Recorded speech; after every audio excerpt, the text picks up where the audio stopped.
जिस बाप का बेटा अगर किला बेच दे, घर बेच दे, जमीन बेच दे तो नालायक है वो पुत्र हो ही नहीं सकता इस धरती का, इस भारतवर्ष का।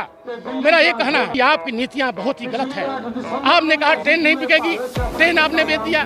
आपने कि किला नहीं बिकेगा, किला बेच दिया। आप क्या नहीं बेच रहे हो? आपने 70 करोड़ का कपड़ा आपने पहन लिया और 70 करोड़ कपड़ा ये जितने प्रधानमंत्री हमारे देश में हुए हैं आज तक किसी ने नहीं पहना। अगर आप ईमानदार होते तो आप 70 करोड़ कपड़ा पहन रहे हो, जिसका केवल हेयर स्टाइल के लिए 5 लाख की नौकरानी रखी गई है। अब आप देश को बेवकूफ समझते हो।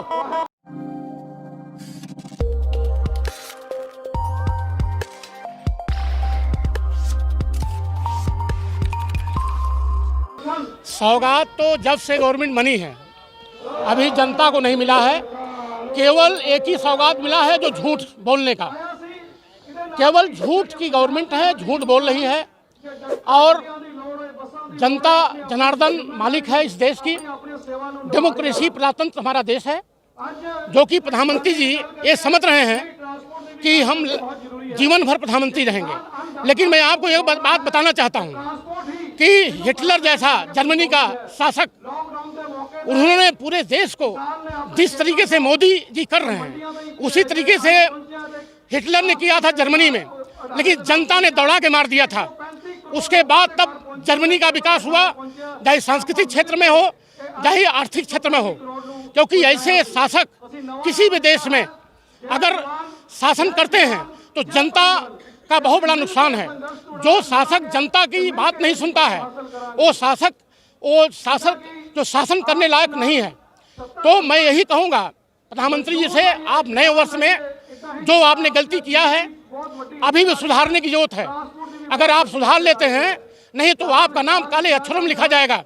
इस देश में तमाम प्रधानमंत्री पैदा हुए जिसके पास 2 धोती 2 कुर्ता, लाल बहादुर शास्त्री ऐसे ईमानदार कर्मठ जो देश के लिए मरने वाले जीने वाले, वो भी प्रधानमंत्री है देश के। और सन 1971 में उन्होंने इसी छोटी सी सेना को लेकर के बांग्लादेश जैसे, पाकिस्तान जैसे देशों को धूल चटा दिया। और आप का जो कपड़ा पहनने का स्टाइल है, आपने 70 करोड़ का कपड़ा आपने पहन लिया और 70 करोड़ कपड़ा ये जितने प्रधानमंत्री हमारे देश में हुए हैं आज तक किसी ने नहीं पहना। अगर आप ईमानदार होते तो आप 70 करोड़ कपड़ा पहन रहे हो, जिसका केवल हेयर स्टाइल के लिए 5 लाख की नौकरानी रखी गई है। अब आप देश को बेवकूफ समझते हो कि आपकी बातों से हर बात आदमी समझ जाएगा। तो रही बात आप पत्रकार बंधुओं, आप बहुत अच्छी बात आपने किया है। इस सिंध बॉर्डर पर हरियाणा के पंजाब के क्षेत्र में जो किसान हमारे आंदोलित हैं वो ऐसे आंदोलित नहीं हैं। अपने बाल बच्चों को छोड़ करके, अपने घर से खेती बाड़ी को छोड़ करके, छोटे छोटे बच्चे आज यहाँ पर इस कड़ाके की ठंड में बैठे हैं और आज के डेट में कोई भी कमरे से बाहर नहीं निकल रहा है। ऐसे दुख की घड़ी में मैं प्रधानमंत्री जी से निवेदन करूंगा कि अभी भी आपके पास टाइम है, आप भी सुधार करिए। जो 2 पतियों के जो गोद में बैठे हैं वो इस तरह से नहीं चलेगा। अगर आप इस तरह से करेंगे तो आपको जनता उखाड़ कर फेंक देगी। मैं यही कहना चाहूँगा, अंतिम चेतावनी है प्रधानमंत्री जी से, अभी सुधार लाएं। बहुत बहुत धन्यवाद। मैं इंस्पेक्टर पद से मैंने किसानों के हृदय की बात को सुनते हुए, क्योंकि मैं भी एक किसान का बेटा हूं, क्योंकि अगर मेरे अंदर स्वाभिमान नहीं है, मेरे उत्तर प्रदेश पुलिस से, इलाहाबाद से मैंने दिया उसको, और मैं डिस्ट्रिक्ट भदोही का रहने वाला हूं। मेरा नाम यशवंत सिंह है। मैं कर्मचारी संगठन उत्तर प्रदेश का प्रेसिडेंट भी हूं।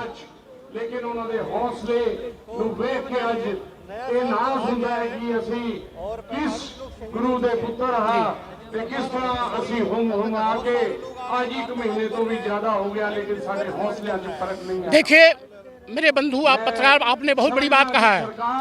दुख तो इस बात का है कि अगर 45 हमारे किसान इस ठंड में मरे हैं इस आंदोलन करते हुए, अगर प्रधानमंत्री जिस समय प्रधानमंत्री नहीं थे इनकी यही आवाज़ थी, मंच से कि अगर एक ही व्यक्ति मरेगा समझे कि हमारा जीना मुश्किल है।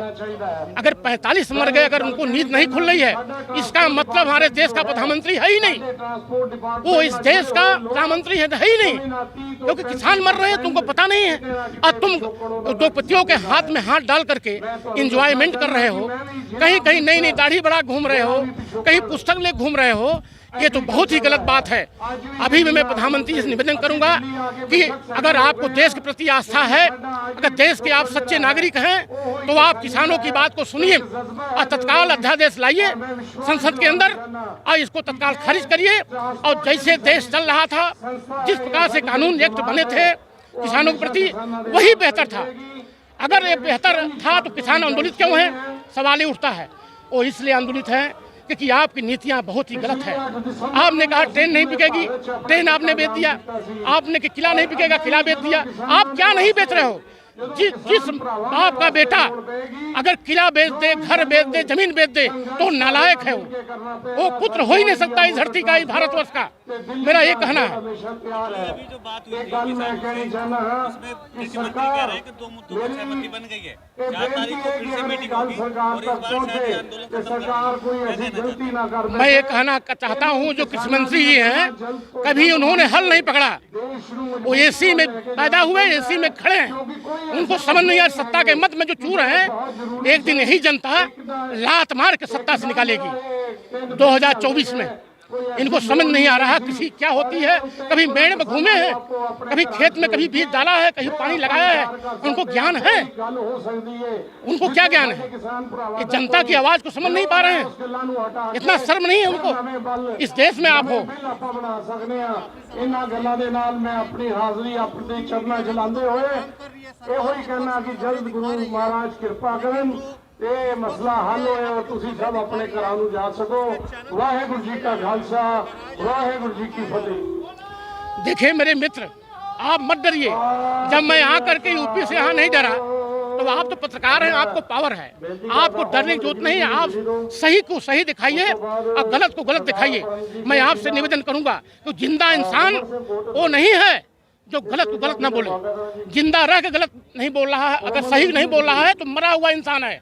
तो आप साधारण ढंग से आप दिखाइए और इस गरीब जनता का आप किसानों की बात को रखिए। बहुत बहुत धन्यवाद। और सच्चाई की कभी हार नहीं होती है दोस्त। आप जैसे लड़ रहे हैं ना, मेरे को बहुत अच्छा लग रहा है कि आप लड़ रहे हैं। आप किसी के हाथ बिके हुए नहीं है, आप निष्पक्ष लड़ रहे हैं और आप सच्चाई का साथ दे रहे हैं।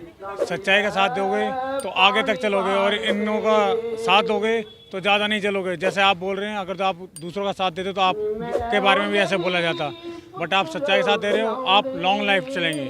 जय हिंद।